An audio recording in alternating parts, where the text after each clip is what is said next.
할렐루야. 예. 우리 옆에 분들과 이렇게 인사하시겠습니다. 성령님이 우리와 함께 하십니다. 예. 우리 다시 한번 인사하실 때 성령님이 책임지십니다.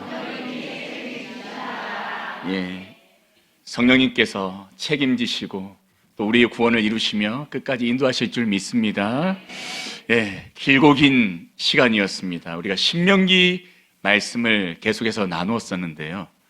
신명기 말씀을 마치고 이제 오늘부터는 사도행전 말씀을 나누게 됩니다. 근데 이제 신명기에서 사도행전 말씀으로 이렇게 넘어오게 되었는데 의미적으로 굉장히 또 잘 맞는 것 같습니다. 신명기는 하나님께서 모세를 통해 모압 평지에서 거듭 율법을 선포하게 하시고 가나안 땅에 들어가기 전에 다시 한번 하나님의 뜻을 깨닫게 하는 시간들이었죠. 그 가운데 계속 선포되어지는 율법이 신명기에 기록되었고 우리는 그것을 묵상하였는데, 율법을 계속 묵상하면서 여러분이 드는 생각은 무엇이었나요? 아, 나는 구원받을 만한 사람이구나라는 걸 깨달았나요? 아니면 야, 나는 정말 구원 못 받겠구나라는 걸 깨달았나요? 예, 율법 앞에서는 아, 난 정말 구원받을 자격이 없구나라는 걸 깨달았을 것입니다. 근데 여러분, 사도행전은 이제 새로운 시대를 선포하고 있습니다. 율법의 시대가 끝나고 성령의 시대가 왔음을 우리에게 선포하고 있죠.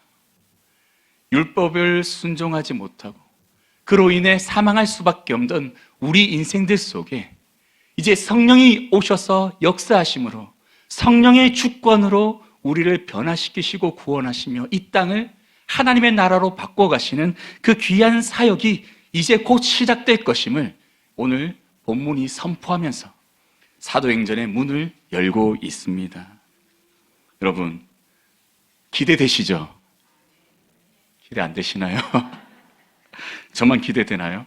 저는 이 말씀을 준비하면서 아, 사도행전 앞으로 나누면 정말 재미있겠다, 정말 은혜가 되겠다라는 생각을 많이 했었거든요. 사도행전에 얼마나 많은 놀라운 이적과 기사들, 놀라운 하나님의 능력이 나타나고 있습니까? 그 구절 구절마다 하나님께서 우리를 위해 행하시는 그 은혜와 사랑이 깊이 체험될 줄 믿습니다. 우리 기대하면서 우리가 이 사도행전을 앞으로 함께 묵상하며 나가길 소망합니다. 예. 이러한 이 사도행전, 이 시작에 보면 우리가 이 사도행전이 어떻게 쓰여지게 되었는지를 알 수 있는 단서들이 있습니다. 여러분, 사도행전의 저자가 혹시 누구인지 아시나요? 예. 누가가 지었죠. 예. 누가가 이 사도행전을 기록하였는데 이 사도행전을 기록하는 것은 한 사람, 이 편지를 받는 한 사람을 위한 글이었습니다. 그 대상이 누구였습니까? 예, 데오빌로.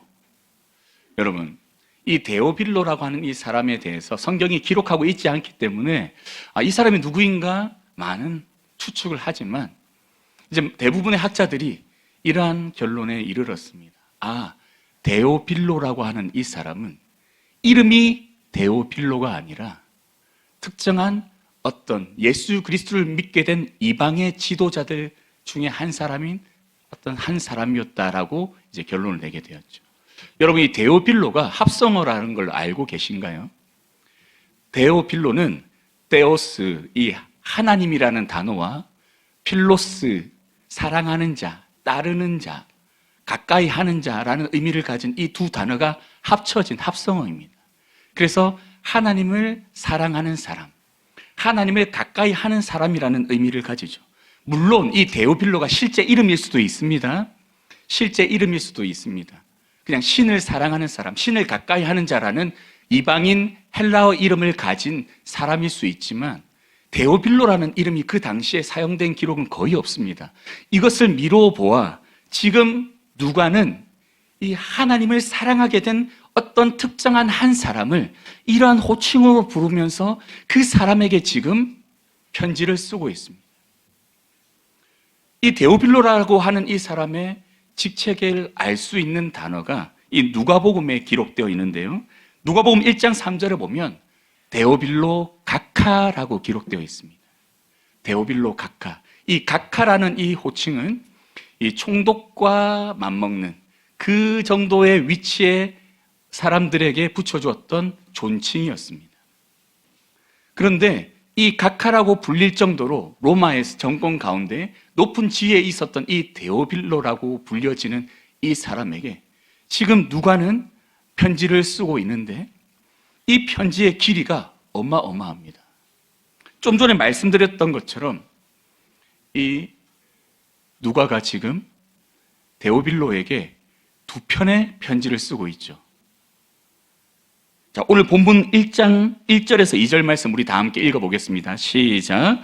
데오빌로여, 내가 먼저 쓴 글에는 물은 예수께서 행하시며 가르치시기를 시작하신부터 그가 택하신 사도들에게 성령으로 명하시고 승천하신 날까지의 일을 기록하였노라. 아멘.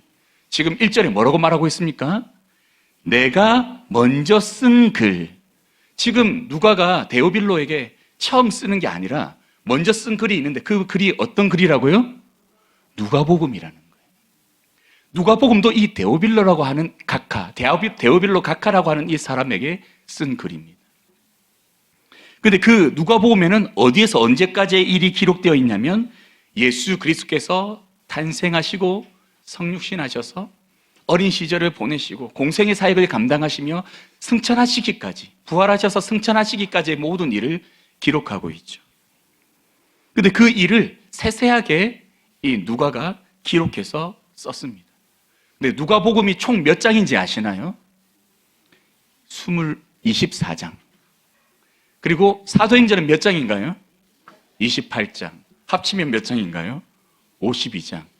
이 페이지 수로 따져도 창세기보다 30페이지가 넘는 그 양이 바로 누가복음과 사도행전입니다. 그런데 이렇게 긴 글을 누가가 지금 한 사람을 위해서 기록하고 있습니다. 왜 누가는 이 글을 기록했을까요? 성령의 감동으로 성령이 원하시는 한 영혼을 구원하기 위한 그 사명을 감당하였던 것입니다. 이처럼 누가는 누가복음을 비롯하여 사도행전까지 이 데오빌로라고 하는 이 사람에게 글로 써서 직접 보내며 예수 그리스도께서 이 땅에 오셔서 무엇을 이루셨는지 또 승천하신 이후에는 어떤 일이 일어날지에 대해서 세세하게 기록하며 가르쳐주고 있습니다. 그리고 그 목적을 누가복음 1장 1절에서 4절 말씀에 분명히 기록해주고 있죠. 우리 누가복음 1장 1절에서 4절 말씀 우리 다 함께 읽겠습니다. 시작. 우리 중에 이루어진 사실에 대하여 처음부터 목격자와 말씀에 일꾼된 자들이 전하여 준 그대로 내력을 저술하려고 붓을 든 사람이 많은지라.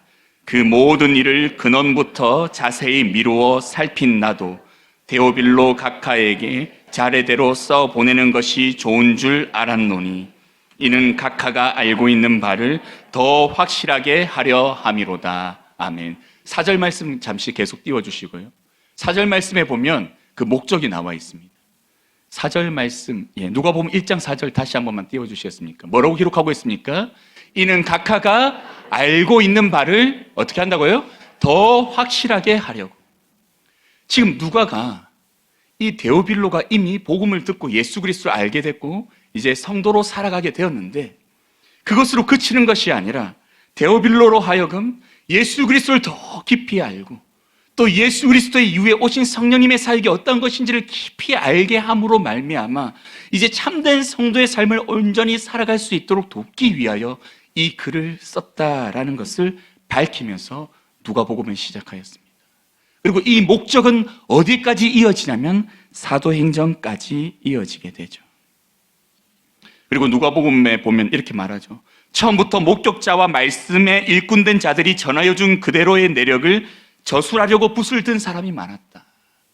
예수 그리스도와 함께하고 주님이 주신 복음을 듣고 그것을 전하는 수많은 사람들이 있었고 그것을 그대로 기록하여서 다음 사람들에게 전하여 주기 위해 붓을 든 사람들이 많이 있었는데 그 사람들의 글을 내가 읽고 세세히 살핀 이후에 지금 그 글들 속에서 받은 은혜와 감동들을 내가 다시 너에게 전하기 위해 세세하게 차례대로 지금 적고 있다라고 말하고 있죠. 자, 그런데 여러분, 누가복음과 사도행전이 단지 누가가 그냥 다른 복음서의 말씀들, 다른 사람들이 쓴 글들을 요약해서 정리한 말씀으로 끝날까요? 아닙니다. 여러분, 놀라운 것은 누가복음의 전체 내용 중에 35%에서 40% 정도는 누가복음에만 기록된 내용입니다. 대표적으로 어떤 내용이 있을까요? 예수님의 어린 시절 이야기, 누가복음에만 있죠. 그리고 세례 요한과 예수님이 어렸을 때 뱃속에서 서로 만났던 이야기, 누가복음에만 있습니다. 그리고 여러 가지 예수님의 비유들 중에서도 우리가 잘 알고 있는 선한 사마리아의 이야기, 누가복음에만 있죠. 이런 누가복음에만 있는, 특별히 있는 이 말씀들이 많이 있습니다. 이것으로 보아 우리가 분명히 알 수 있는 것은 단지 누가는 다른 말씀들을 요약해서 정리해서 지금 데오빌로에게 보내는 것이 아니라 성령의 감동으로 자신이 이미 보았던 그 수많은 말씀들과 함께 데오빌로가 꼭 알아야 될 복음의 말씀들을 기록하고 정리하여서 지금 그에게 편지를 쓰고 있다는 걸 우리에게 가르쳐 주고 있다는 사실입니다. 그리고 그 편지를 지금 누구도 읽고 있나요? 우리도 읽고 있죠. 또 다른 데오빌로인 우리들, 또 다른 하나님을 사랑하는 자들인 우리들, 또 다른 하나님을 가까이 하는 자들인 우리들이 이 편지를 읽고 있습니다. 그런데 여러분, 오늘 우리가 읽기 시작하는 이 사도행전, 이 내용이 어떻게 시작되고 있는지 우리 1장 3절 말씀 우리 다 함께 읽겠습니다. 시작. 그가 고난받으신 후에 또한 그들에게 확실한 많은 증거로 친히 살아계심을 나타내사 40일 동안 그들에게 보이시며 하나님 나라의 일을 말씀하시니라. 아멘. 사도행전 첫 내용은 예수 그리스도의 부활로부터 시작이 됩니다. 예수님께서 고난받으신 후에 또한 그들에게 확실한 많은 증거로 살아있는 몸으로 그들 앞에 나타나서 다시 말씀을 가르치기 시작했다라고 성경이 기록하고 있습니다. 여러분, 이미 예수님은 죽으시기 전에 제자들에게 수많은 말씀을 가르치셨죠. 근데 제자들은 그 말씀을 오해했습니다. 제대로 깨닫지 못했습니다. 예수님께서 승리하실 그날은 이제 로마의 정권을 무너뜨리고 이스라엘 왕으로 등극할 것이라고 생각했던 이 제자들, 얼마나 예수님이 이루기 원하셨던 그 하나님의 나라에 대해서 오해했겠습니까? 근데 죽으시고 부활하신 예수님께서는 참된 하나님의 나라에 대해서 다시 그들에게 풀어 가르치시고 다시 한번 기억하게 만들어 가시죠. 그리고 말씀을 다시 가르치신 주님이 이제 하늘로 올라가시면서 또 한 가지 중요한 것을 분부하십니다. 우리 1장 4절에서 5절 말씀 우리 다 함께 읽겠습니다. 사도와 함께 모이사 그들에게 분부하여 이르시되 예루살렘을 떠나지 말고 내게서 들은 바 아버지께서 약속하신 것을 기다리라. 요한은 물로 세례를 베풀었으나 너희는 몇 날이 못되어 성령으로 세례를 받으리라 하셨느니라. 아멘. 지금 예수님께서 승천하시면서 지금 뭘 명령하고 계신가요? 빨리 가서 이제 내 말씀 들었으니까 증거해라, 전도해라가 아니라 누구를 기다리라고요? 약속하신 성령, 하나님께서 약속하신 성령, 예수님께서 약속하신 그 성령, 그 성령을 기다리라라고 말씀하고 계십니다. 예수님께서는 제자들에게 너희들이 이제 나에게 들은 이 복음을 증거하게 될 텐데 그 이전에 필요한 것이 무엇인지 가르쳐 주시는데 그것이 무엇이냐? 바로 성령이라는 거죠. 그리고 성령이 이제 오시게 되면 일어날 일을 이어서 말씀하십니다. 우리 사도행전 1장 8절 말씀 다 함께 읽겠습니다. 시작. 오직 성령이 너에게 임하시면 너희가 권능을 받고 예루살렘과 온 유대와 사마리아와 땅끝까지 이르러 내 증인이 되리라 하시니라. 아멘. 성령이 너희에게 임하시면 권능을 받고 성령이 임하심으로 인해 성령의 능력을 받아 이제 너희들이 감당하게 될 사역이 무엇인가? 바로 땅 끝까지 이르러 내 증인이 되는 것이다 라는 걸 지금 예수님께서 말씀하시죠. 그리고 이 말씀을 통해서 누가는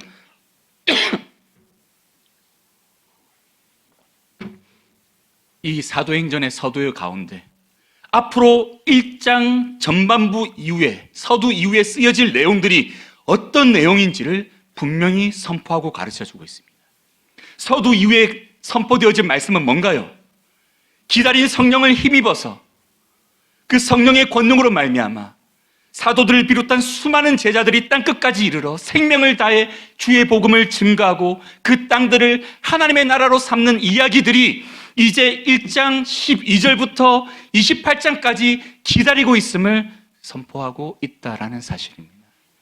사랑하는 성도 여러분, 오늘 우리가 읽은 이 본문의 말씀은 이제 앞으로 있을 성령의 놀라운 사역을 미리 예고해 주고 있습니다.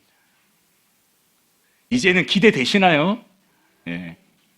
아멘 소리가 너무 별로 기대가 안 되시는 것 같은데요. 여러분, 성령의 사역이 이제 눈앞에 있습니다. 그런데 이 성령의 사역이 어떻게 일어나는가를 우리가 알아볼 수 있는 아주 재미있는 이야기가 있는데, 그것이 무엇이냐면 성령이 언제 임하였는가라는 것을 살펴볼 때 우리가 성령이 앞으로 무슨 일을 하실지를 알 수 있는 단서를 발견하게 되죠. 성령님이 무슨 날에 임하셨나요? 성령이 어떤 날에 임하셨나요? 오순절에 임하셨죠. 오순절은 어떤 날이냐면 이제 구약에서 이제 유월절이 있고 유월절 다음 날부터 7일 동안 무교절 기간을 보내게 됩니다. 근데 이제 이 유월절부터 무교절 마지막 날까지를 유월절 기간이라고 하는데, 이 기간 동안에 안식일이 있겠죠. 안식일이 있으면 그 안식일로부터 이틀 뒤가 초실절입니다. 근데 이 초실절로부터 7일씩 7주간 지난 그 다음 날이 이제 오순절입니다. 예수님께서 언제 부활하셨죠? 유월절 날 돌아가셔서 유월절 다음 날 부활하시죠. 그리고 예수님께서는 그로부터 며칠 동안 이 땅에 계시나요? 40일 동안. 그리고 성령님이 언제 이 땅에 오시죠? 오순절날. 그러면 예수님께서 승천하신 날로부터 며칠 뒤쯤에 성령님이 임하시는 건가요? 10일 정도. 그런데 이 오순절은 구약에서는 뭘 기념하는 날이냐면 시내산에서 율법을 받은 것을 기념하는 날입니다. 오순절은 율법을 받은 것을 기념하는 날인데, 그 율법을 받은 것을 기념하는 날에 누가 이제 임재하신다고요? 성령님이. 이제 율법 아래에서 살았던 이 이스라엘 백성들을 비롯한 이 땅이 이제 율법으로부터 자유로워지고 이 땅 가운데 새롭게 임재하시는 성령의 시대 속에 성령의 능력으로 구원받는 때가 임하였음을 선포하는 날이 무슨 날이 되었습니까? 이제 오순절이 되었습니다. 율법 앞에서는 죽을 수밖에 없는 죄인들이지만 이제 성령이 임재하심으로 인해 구원의 시대가 왔음을 이제 선포하는 날이 오순절이 되었던 것이죠. 그리고 모세가 시내산에서 내려왔을 때 이스라엘 백성들이 처음에 밑에서 뭐 하고 있었죠? 금송아지를 만들어서 우상 숭배하고 있었습니다. 그때 몇 명이 죽었을까요? 3,000명이 죽었습니다. 그런데 여러분, 오순절 성령이 강림하신 이후에 베드로가 설교하고 한 번에 몇 명이 믿었을까요? 3,000명이 믿었습니다. 율법 앞에서 3,000명이 죽었지만 성령으로 말미암아 3,000명이 구원받게 되는 은혜가 이 사도행전 역사 가운데 나타나게 되죠. 이 오순절을 기준으로 나타나는 이 놀라운 이 이야기들, 물론 이것이 정확하게 그 의미라고 말할 수는 없겠지만 이러한 사건들을 통해서 우리가 알 수 있는 것은 이제 새로운 성령의 시대는 이제 성령님께서 택하신 백성들을 은혜로 구원하시는 이 놀라운 일로 말미암아 이 땅이 하나님의 나라로 세워져야 할 것을 선포하며 시작되는 귀한 말씀이다라는 것을 우리에게 가르쳐주고 있다는 사실입니다. 사랑하는 성도 여러분, 그리고 그 선포되어진 말씀은 지금도 우리에게 읽혀지며 우리에게 오고 있죠. 우리는 율법에 사로잡힌 자가 아니라 이제 성령에 사로잡힌 자로서 내 의로 구원받는 것이 아니라 나를 대속하시기 위해 십자가에 죽으시고 부활하신 주님으로 말미암아 구원받는 것임을 나로 하여금 깨닫지 못했으나 깨닫게 하시고 이제 그 믿음 안에서 살게 하시고 거룩하게 만들어 가시고 하나님의 자녀 삼아 주시고 이제 그 자녀된 삶을 끝까지 지키고 인내하며 살아갈 수 있도록 이끌어 가시는 그 모든 일들을 이 성령님이 나를 대신하여 감당하심으로 이제 우리가 구원받게 될 것이라는 이 모든 일들을 사도행전에 나타난 수많은 이야기들을 통해 반복적으로 우리에게 보여주시고 증거로 삼아주시며 우리에게 가르쳐 주실 것입니다. 사도행전 안에서 수많은 영혼들이 구원받는 그 사건들을 통해 내가 어떻게 구원받게 되는지를 다시 한번 깊이 깨닫는 은혜의 시간들이 이제 앞으로 계속 되어질 수 있기를 간절히 소망합니다. 그 성령님, 오순절에 제자들과 그 수많은 마가의 다락방에 모인 그 기도하였던 그 제자들 가운데 임하였던 그 성령님이 이제 지금 동일한 그 성령님이 내 마음속에도 임하셔서 나와 함께 하신 줄 믿습니다. 그 성령님과 함께함으로 이제 남은 인생 속에 그 구원의 은혜를 누리고 그 성령님이 나를 끝까지 구원할 것을 믿는 믿음 안에서 두렵고 낙심하는 그때마다 오히려 마지막까지 끝까지 믿음을 지키며 승리하며 살아갈 수 있는 우리 모든 성도들 될 수 있기를 간절히 축원합니다.